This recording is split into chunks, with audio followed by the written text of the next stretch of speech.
Certitudine de Magda Isanos. Uneori sfărâm cu talpa tot ce-am făcut, blestemând mângâiere, zâmbet, sărut. Uneori închid ochii, urechea mi-a stup și ferec în lanțuri suflet și trup. Alteori floarea între degete țin, sărutându-i petalele, lujerul fin. Doruri ciudate vin să mă fure, colind după zmeură dulce-n pădure.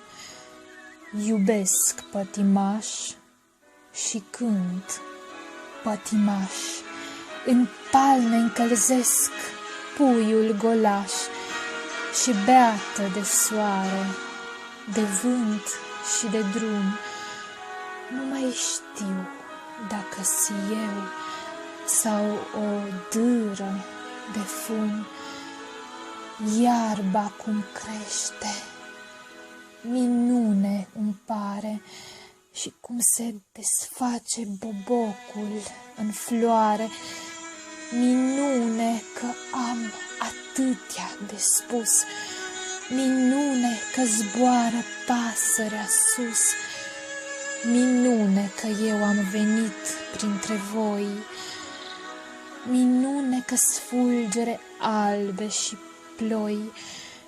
Și atunci când cu talpa sfărâm ce-am făcut, blestemând mângâiere, zâmbet, sărut, și atunci când floarea între degete țin, sărutându-i petalele, lujerul fin, nu mai știu, viața e vis sau prea ciudată poezie.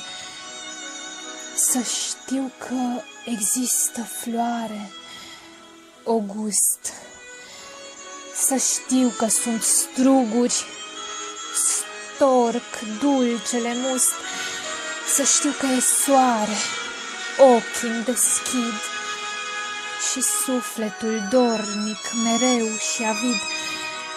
Și atunci când razele albe mă scaldă și iarba sub tălpile mele e caldă, cred că există soare, pădure, cred că există iubirile pure și cred că există un cântec ciudat care trebuie căutat și cântat.